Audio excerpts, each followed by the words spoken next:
오늘 우리에게 주신 하나님 말씀은 사도행전 18장 1절에서 11절 말씀입니다.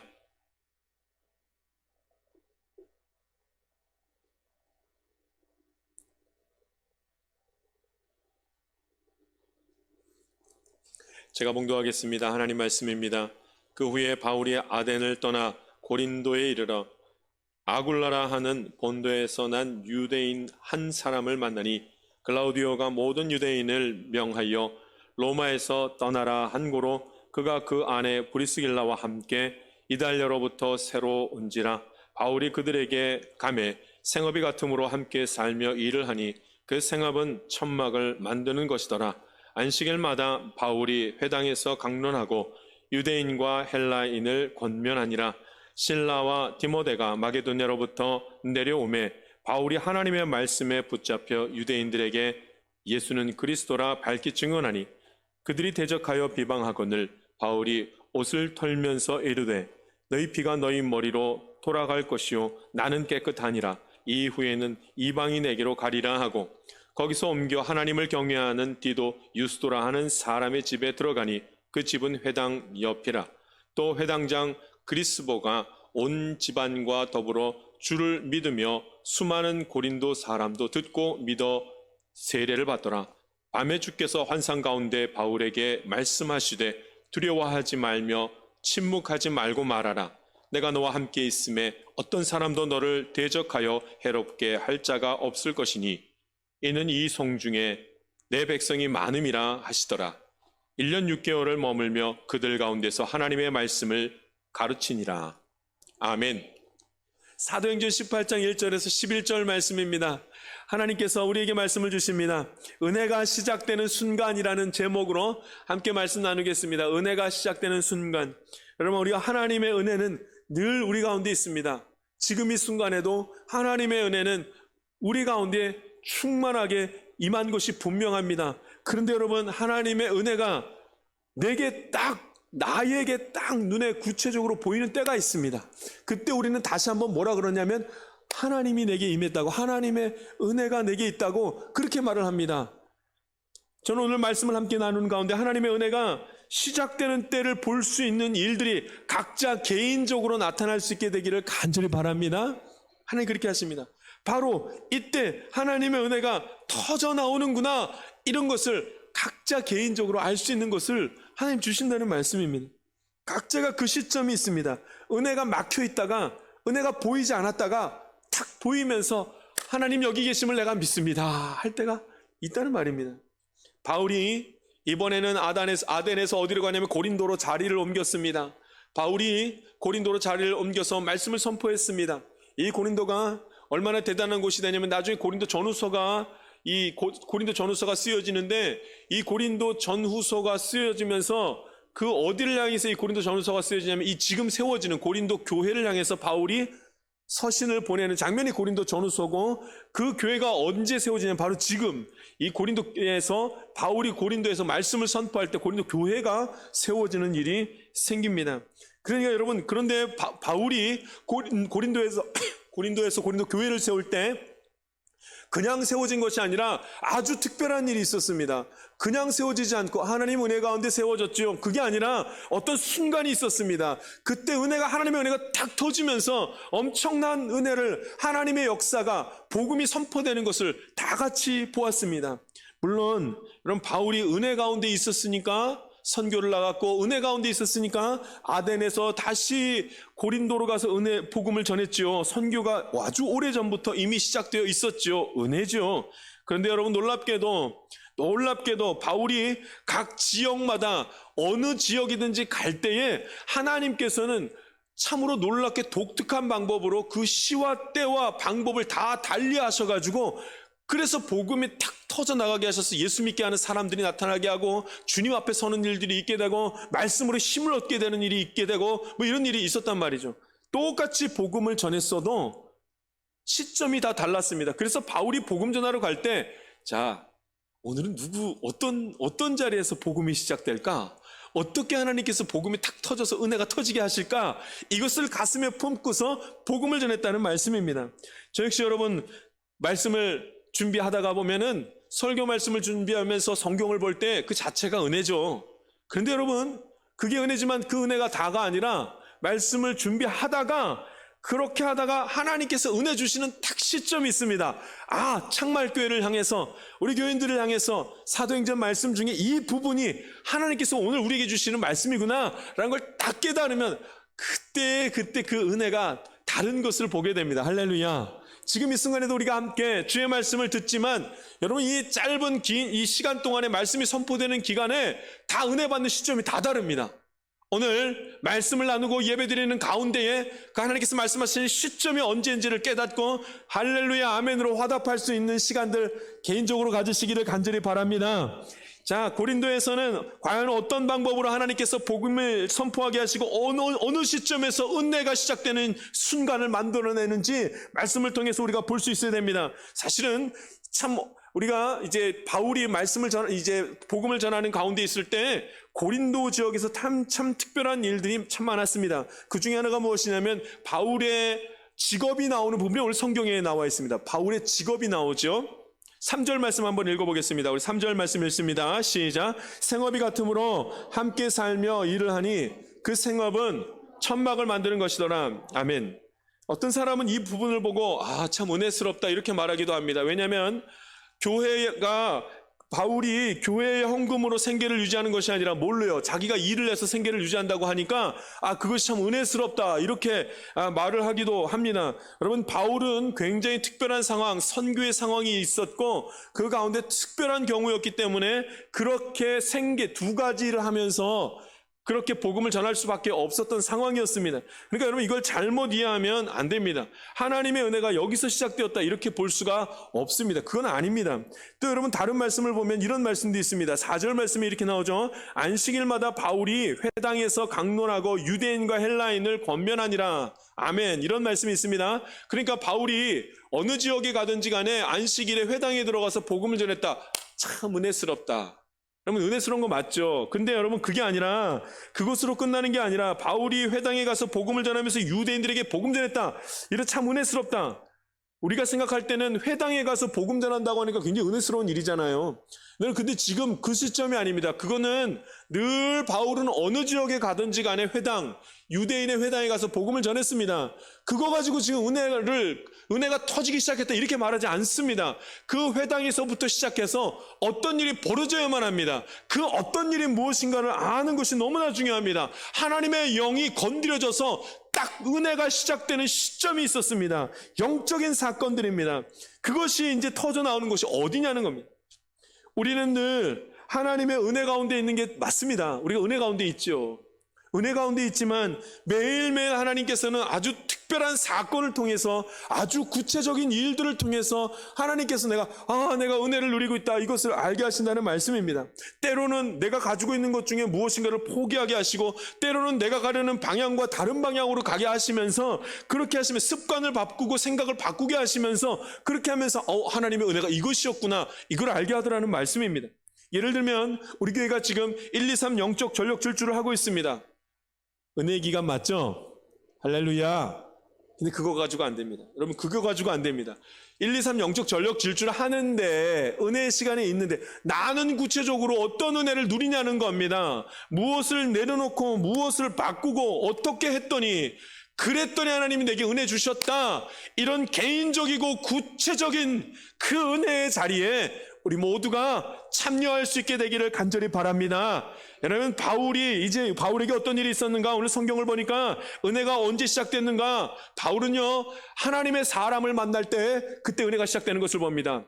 하나님의 사람을 만날 때 은혜가 시작되었습니다. 바울이 이제 누구를 만나냐면 아굴라와 브리스길라라는 부부를 만나게 됩니다. 하나님의 은혜가 이 고린도 지역에서 어떻게 시작됐냐면 그 시점을 딱 보니까 누구를 만나면서부터냐면 아굴라와 브리스길라를 만난 다음부터 하나님의 사람을 만난 다음부터 그 사람과 함께 하나님의 은혜가 넘치도록 임하는 것을 보게 되었습니다. 말씀 한번 읽죠. 우리 2절 말씀 같이 한번 읽겠습니다. 2절입니다. 시작. 아굴라라 하는 본도에서 난 유대인 한 사람을 만나니 글라우디오가 모든 유대인을 명하여 로마에서 떠나라 한 고로 그가 그 안에 브리스길라와 함께 이달리아로부터 새로 온지라. 바울이 그들에게 가매. 아멘. 그러니까 바울이 유대인 부부를 만난 거예요. 아굴라와 브리스길라를 만납니다. 생업도 같아서 같이 지냈죠. 근데 이 사람이 어떤 사람인가? 로마에서 살다가 글라우디오라는 사람이 거기 있는 사람들, 그 예수 믿는 사람들을 전부 다 내쫓아 버렸습니다. 그래 더 이상 그리스도인들은 로마에서 살 수 없게 됐습니다. 그래서 어떻게 되냐면 이 아굴라와 브리스길라라는 부부가 거기서 도망쳐 나와서 도착한 곳이 어디냐면 오늘 고린도에 도착했습니다. 그리고 거기서 생업을 다시 유지하려고 합니다. 천막을 만드는 일을 하려고 합니다. 그때 바울을 만나게 되었습니다. 바로 이 부부가 고린도 교회를 세우게 될 때에 고린도 교회를 세울 때 그 집에서부터 고린도 교회를 만드는 그 초창기 멤버가 되는 순간이 바로 이때가 됩니다. 하나님의 은혜가 폭발적으로 시작되는 시점이 바울이 누구를 만날 때부터냐면 아굴라와 브리스길라를 만날 그때부터입니다. 그래서 바울이 그들에게 가매 그러죠. 2절 맨 마지막에 보면 바울이 그들에게 가매, 바울이 아굴라와 브리스길라에게 가매. 여러분 바울이 그들을 찾아갔습니다. 바울이 그들을 알아챘습니다. 하나님의 은혜가 여기서부터 시작되는지를 알아챘습니다. 그리스도인을 알아보았고 헌신자임을 알아보았습니다. 하나님의 사람인 것을 알아보았습니다. 그래서 그에게 갑니다. 세상 사람들은 로마에서 살다가 쫓겨나가지고 고린도에 온 이 아굴라와 브리스길라의 부부에게 관심을 가진 사람은 아무도 없었습니다. 그런데 바울의 눈에는 그들이 너무나 귀한 분으로 보여졌습니다. 아무도 그들에게 관심이 없는 그때에 바울은 너무나도 그 부부가 소중하게 여겨졌습니다. 그래서 그들을 찾아갑니다. 여러분 누구를 만나는가가 너무나 중요합니다. 하나님의 사람을 만나는 은혜가 있기를 주님의 이름으로 부탁드립니다. 하나님의 사람을 찾을 수 있어야 됩니다. 사람은 하나님의 형상으로 만들어졌기 때문에 그 영향력이 엄청납니다. 우리 사람에게만 영이 있기 때문에 이 영이 감동을 받아서 움직이기 시작하면 엄청난 힘을 가지고 있습니다. 하나님의 사람과 함께 있을 때 벌어지는 일은 엄청난 일입니다. 반대로 말하면 못된 사람, 악한 사람, 세상에 접해 있는 사람, 세상이 너무나도 좋은 사람, 세상을 즐기고자 하는 사람을 자꾸 만나게 되면 그 영향력도 엄청납니다. 그래서 잘못된 사람들, 세상과 관련된 너무나도 그런 일들의 마음이 다 쓰여져 버리기 시작하면 그 영향력으로 말미암아서 자기가 무너져 내리는 일도 같이 겪게 되는 것입니다. 하나님의 은혜는 바로 하나님의 사람을 만날 때 너무도 자연스럽고 너무나 쉽게 쭉 퍼져나가는 것을 보게 됩니다. 그 바울이 오늘 성경에 보면 고린도에서 많은 사람들이 이제 한꺼번에 이제 쭉 만나게 되는데 우리 2절 말씀에 보면 브리스길라와 아굴라를 만나죠. 5절 말씀에 보면 실라와 디모데가 마게도냐로부터 내려오죠. 그래서 실라와 디모데가 고린도에서 이제 함께 바울을 만나게 됩니다. 7절 말씀에 보면 거기서 옮겨 하나님을 경외하는 디도 유스도라 하는 사람의 집에 들어가니 그 집은 회당 옆이라. 여러분 이 사람을 통해서 하나님이 디도를 굉장히 크게 아시아를 그 복음을 전하게 될 때 디도를 굉장히 크게 사용하시는 것을 보게 됩니다. 바로 이 시점입니다. 바울이 디도를 만나고 아굴라와 브리스길라를 만나고 그 다음에 실라와 디모데를 여기서 다 만났습니다. 바로 이 하나님의 사람들을 만난 그때부터 폭발적으로 하나님의 은혜가 시작되는데 이것은 어마어마한 사건이었습니다. 저에게도 이번 주에 아주 큰 일이 있었습니다. 은혜스러운 일이 있어. 얼마나 큰 은혜가 있었는지 모릅니다. 하나님의 은혜가 시작되는 순간을 제가 경험하는 시간을 가졌습니다. 저 역시 사람 때문이었습니다. 사람 때문에. 지난 주간에 한 사람으로 통해서 마음이 참 힘든 시간을 갖게 되고 하나님 앞에 기도하면서 하나님 길이 어디입니까? 어떻게 해야 됩니까? 이런 시간들을 좀 가졌습니다. 그런데 기도와 가운데 하나님께서 그 사람을 통하여서 하나님 살아계심, 하나님께서 역사하시는 것을 다시 보게 하시고 다시 한번 헌신하고 다시 한번 힘을 내고 다시 한번 미래를 향해서 꿈을 꾸게 하시는 일들을 하나님께서 허락하셨습니다. 누굴 통해서요? 사람을 통해서 하나님의 사람들을 통해서 그런 일들을 벌이셨습니다. 여러분 하나님의 사람 만나기를 기도하고 하나님의 사람 만나기를 기뻐하며 사모할 수 있게 되기를 간절히 바랍니다. 은혜의 시작이 거기서부터 시작됩니다. 두 번째입니다. 은혜의 시작이 시작되는 순간이 언젠가 말씀이 움직이게 할 때입니다. 언제요? 말씀이 움직이게 할 때. 그때 하나님의 은혜가 시작됩니다. 우리 5절 말씀 한번 읽어보겠습니다. 자, 5절 말씀 읽습니다. 시작. 실라와 디모데가 마게도냐로부터 내려오매 바울이 하나님의 말씀에 붙잡혀 유대인들에게 예수는 그리스도라 밝히 증언하니. 아멘. 바울이 하나님의 말씀으로 붙잡혔습니다. 그래서 유대인들에게 예수는 그리스도라고 선포하고 있었습니다. 할렐루야. 참 복되잖아요. 이거 굉장히 복된 일이잖아요. 여러분 여기서부터 은혜가 시작되었다고 보아야 되잖아요. 근데 성경을 좀 가만히 잘 보십시오. 하나님의 말씀에 붙들려서 예수를 그리스도라고 유대인들에게 전했는데 여러분 거기가 은혜가 폭발적으로 시작된 게 아닌 것을 보게 됩니다. 조금 더 말씀을 읽어보면 예수는 그리스도라고 말씀을 선포했지만 바울이 하나님 앞에 붙잡혔다는 증거는 그 다음 말씀에 나오게 됩니다. 6절 말씀 한번 읽어보겠습니다. 6절 말씀 같이 읽습니다. 시작. 그들이 대적하여 비방하거늘 바울이 옷을 털면서 이르되 너희 피가 너희 머리로 돌아갈 것이요 나는 깨끗하니라. 이후에는 이방인에게로 가리라 하고. 아멘.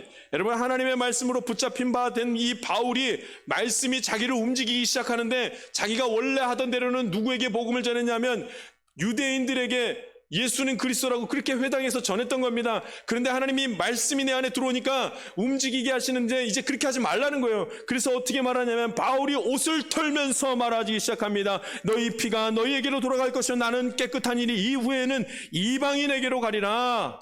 여러분 마음이 돌아섰습니다. 바울이 하나님의 말씀에 붙들린 바 되자 그냥 계속 유대인에게 복음을 전해야 되는 줄 알았는데 말씀이 내 안에서 역사하시니까 움직이기 시작하셔서 말씀이 정말로 붙들린 바 되니까 유대인에게가 아니라 하나님 지금 이방인에게 복음 전하라고 하시는 거구나.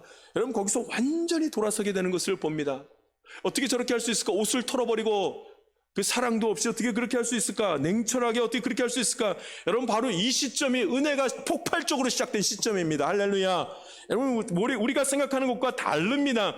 생각이 바뀌어버립니다. 하나님 말씀이 내 안에 들어오고 움직이기 시작하니까 생각이 바뀌어버립니다.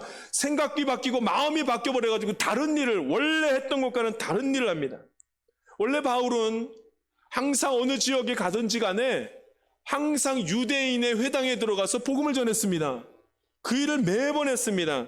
심지어는 유대인들이 자기를 때리고 비방하고 막 어려움을 당하게 할 때 박해를 할 때 거기서 도망쳐 나와서 다른 지역에 가서도 또다시 유대인의 회당에 들어가서 복음을 전합니다.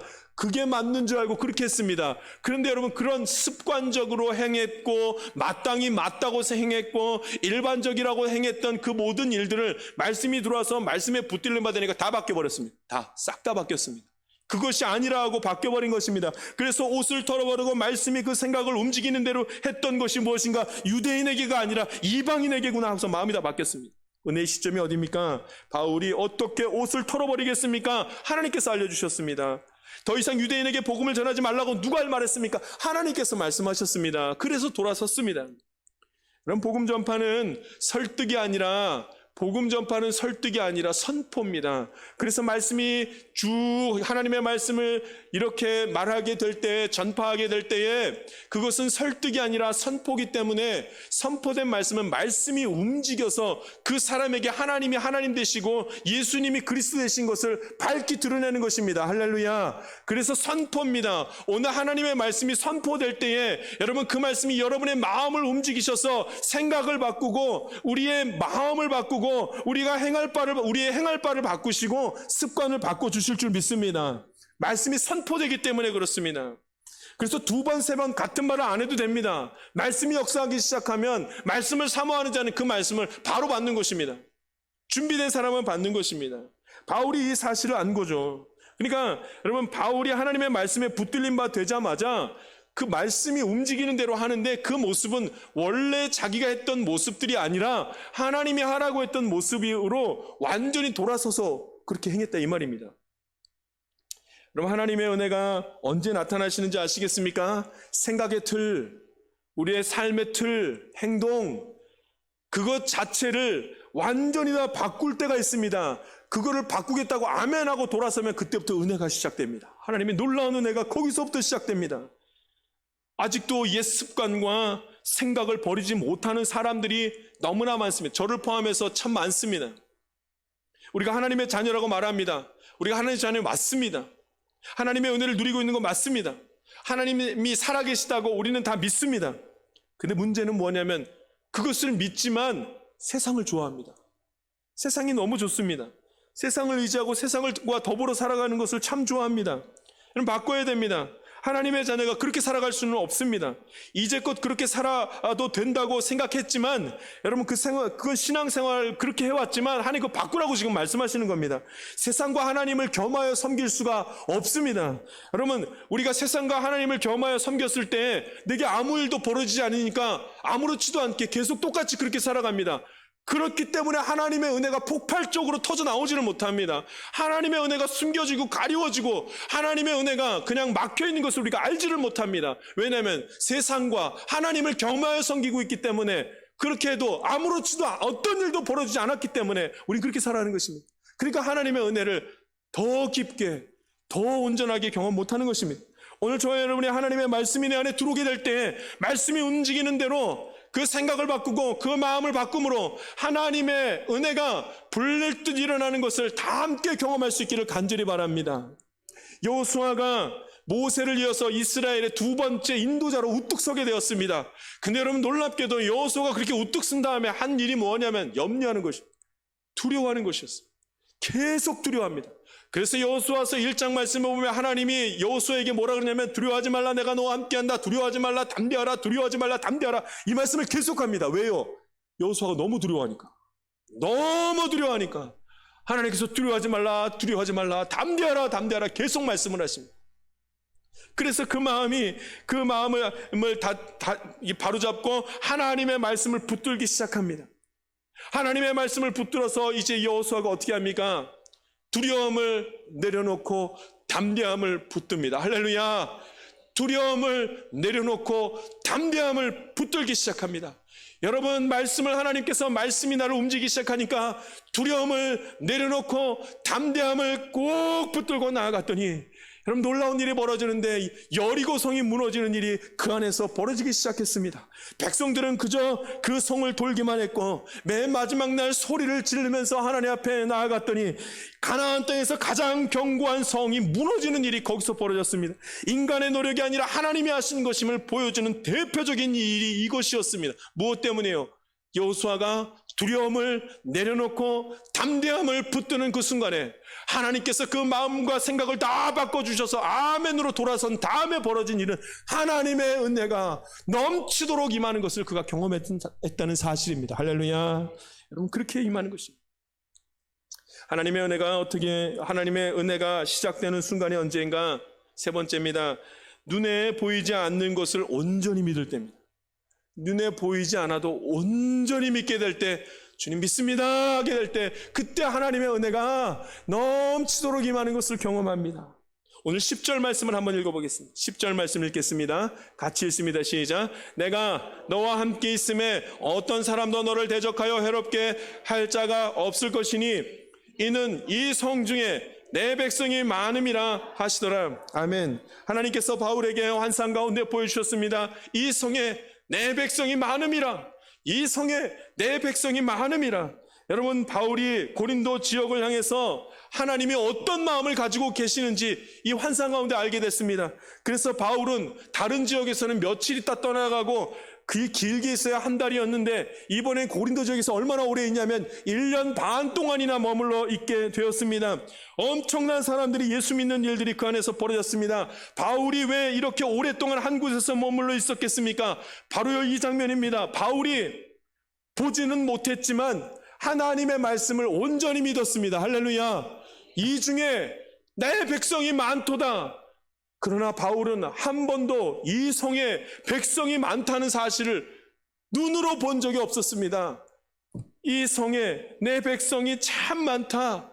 복음 전해라. 멈추지 말고 복음 전해라. 너를 해할 자가 없다. 침묵하지 말고 두려워하지 말고 복음 전해라. 이렇게 말씀하셨습니다. 그때 바울이 어떻게 하냐면 그 수많은 백성을 보여주지 않으셨지만 아멘 주님 믿습니다 하면서 1년 반 동안 끊임없이 복음을 전하기 시작합니다. 그 이후에 엄청난 일들이 하나님의 은혜가 엄청나게 쏟아지는 것을 경험하게 됩니다. 할렐루야.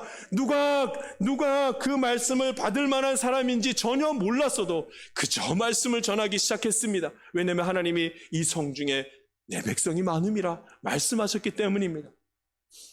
하나님의 말씀을 온전히 믿는 자들이 있습니다. 들은 말씀에 흔들리지 않는, 그리고 순종하는 자들이 따로 있습니다. 그 사람이 하나님의 은혜를 누리게 되어져 있습니다. 마태복음 7장 24절에 이런 말씀이 있습니다. 누구든지 나의 이 말을 듣고 행하는 자는 그 집을 반석 위에 지은 지혜로운 사람 같으니라. 아멘. 이런 말씀이 있습니다. 여러분, 누가 반석 위에 집을 지은 지혜로운 사람 같은 사람이냐면 하나님의 말씀을 듣고 순종하여 행하는 자가 지혜로운 자라, 이렇게 말합니다. 말씀을 듣고 순종하는 자. 여러분, 이 자는 어떤 자를 두고 말씀을 듣고 순종하는가? 보지 못하여도 믿는 자가, 바로 믿는 자가, 보지 못하였지만 믿는 자가 하나님의 말씀에 순종하는 자라, 이 말입니다. 할렐루야. 여러분, 보이지 않는다 할지라도 하나님이 오늘도 나와 함께 하시고 동행하신 것을 믿음의 눈으로 바라보고 아멘으로 하나님 앞에 와답할 때에 믿음대로 되는 큰 은혜가 있을 줄 믿습니다. 여러분의 가정을 하나님께서 지키셔서 하나님께서 보호하시고 회복시켜 주실 줄 믿습니다. 우리의 교회가 하나님께서 귀하게 여기시고 하나님께서 기뻐하시는 교회가 될 줄 믿습니다. 이 나라 이 민족을 하나님께서 전염병으로부터 끊어지게 하시고 온전하게 회복시켜 주실 줄 믿습니다. 하나님의 말씀은 땅에 떨어지지 않게 눈에 보이지 않고 아직 벌어지지 아니하였으나 믿음대로, 한 사람의 의인의 믿음대로 그렇게 될 줄 믿습니다. 여러분, 그때 하나님의 은혜를 경험하게 되는 것입니다. 어느 곳에 하나님의 뜻이 있겠습니까? 하나님의 눈과 마음이 어디에 있겠습니까? 이 코로나 시대에 전염병으로 저희 온통 다 번져 있고 홍수와 기근으로 가득한 이 시대에 하나님의 마음이 어디에 있겠습니까? 어디를 향해 있겠습니까? 두려워하지 말고 침묵하지 말라는 말씀을 어디에다 지금 하고 계시겠습니까? 이 백성에, 이 성중에 내 백성이 많다라고 말씀하시는데 그곳이 과연 어디입니까? 여러분, 우리가 보지 못했습니다. 그런데 있습니다. 그런데 있습니다. 하나님께서 말씀하시는 자리가 있습니다. 여러분, 하나님 기뻐하시는 자리에서 믿음으로 화답하면서 하나님의 함께 하심을 믿고 고백하고 순종할 수 있기를 간절히 바랍니다. 하나님의 은혜가 시작되는 순간이 있습니다. 각자 내게 시작하실 것입니다. 각자에게 허락하실 것입니다. 예배를 드린다고 시작되는 것이 아닙니다. 123 영적 전력 질주를 한다고 시작되는 것이 아닙니다. 그 중에서도 시작되는 지점이, 순간이 다 다릅니다. 한 사람 한 사람이 어떻게 결단하냐에 따라서 완전히 달라집니다. 귀한 사람 만날 수 있게 되기를 바랍니다. 하나님의 사람들을 눈여겨보고 사모하고 만나고 대화하는 시간들을 꼭 가지시기 바랍니다. 여러분, 우리의 눈으로 보기에 좋은 사람이 있습니다. 눈으로 보기에 훌륭한 사람이 있습니다. 여러분, 그 사람을 만나라는 것이 아닙니다. 조금 부족한 사람 같아도 하나님의 사람들이 있습니다. 하나님을 두려워하는 사람들이 있습니다. 그 사람을 만나고 그 사람과 대화해야 됩니다. 그 가운데 하나님의 역사하심을 보게 됩니다. 여러분, 결단해야 됩니다. 말씀이 나를 움직이게 할 때 결단해야 됩니다. 하나님, 내가 그렇게 하겠습니다. 내 생각과 마음이 자꾸 다른 곳을 향해도 내가 돌아서겠습니다. 결단하는 그 순간에 하나님의 은혜가 임하는 것입니다. 온전한 믿음을 가지십시오. 보이지 않는 것을 믿는 것이 믿음입니다. 아직 벌어지지 않았지만 그렇게 하신다고 말씀하셨습니다. 하나님이 나와 함께 하신다고 말씀하셨습니다. 그러므로 믿으십시오. 믿음대로 될 것입니다. 내가 믿고 순종할 때에 하나님의 은혜가 내 삶 속에서, 내 가정 가운데, 교회 가운데, 세상 가운데 그대로 나타나게 될 줄 믿습니다. 기도하겠습니다. 살아계신 하나님 아버지, 오늘도 주님의 말씀을 나누게 해주시니 감사를 올려드립니다. 우리의 가슴을 말씀을 듣는 가운데 뜨겁게 해주시고 다시 한번 헌신할 수 있는 시간들을 허락하시니 감사를 올려드립니다. 주님, 하나님의 말씀에 붙들림 받으요 하나님을 기쁘시게 하고 하나님의 뜻에 순종함으로 말미암아 주의 은혜 가운데 다 함께 머물게 하여 주시옵소서. 그러므로 말미암아 세상과는 비교할 수 없는 기쁨과 평안 안에 거하게 하여 주시옵소서. 감사함이 예수님의 이름으로 기도합나이다. 아멘. 세상 가운데로 나아가는 성도 여러분, 우리는 하나님의 은혜를 누려야 합니다. 우리는 그래야지만 이 땅 가운데서 살 수 있습니다. 그렇지 않으면 우리는 세상 가운데 머무는 죄의 권세 때문에 절망과 염려와 근심과 두려움에서 벗어날 수 없습니다. 그가 누구이든, 어린이든 젊은이든 나이든이든 이 세상에서 살아갈 수가 없습니다. 우리는 주의 은혜가 필요한 자들입니다. 이제 하나님의 은혜가 시작될 것입니다. 과연 어디에서, 이 귀한 일이 시작되는지 볼 수 있기를 원합니다. 살아계신 하나님께서 우리를 다시 품어주실 것입니다. 하나님의 사람들과 함께 믿음이 움직이는 대로 행함으로, 보이지 않는 하나님의 말씀을 믿음으로 하나님의 손길을 느끼시기 바랍니다. 이제는 우리 구주 예수 그리스도의 은혜와 하나님의 놀라우신 사랑과 성령님의 감동과 마교통 충만하시는 총이 하나님의 은혜를 사모하며 살기를 원하는 주의 귀한 자녀들 가운데 지금부터 영원토록 함께하기를 간절히 축원하옵나이다. 아멘.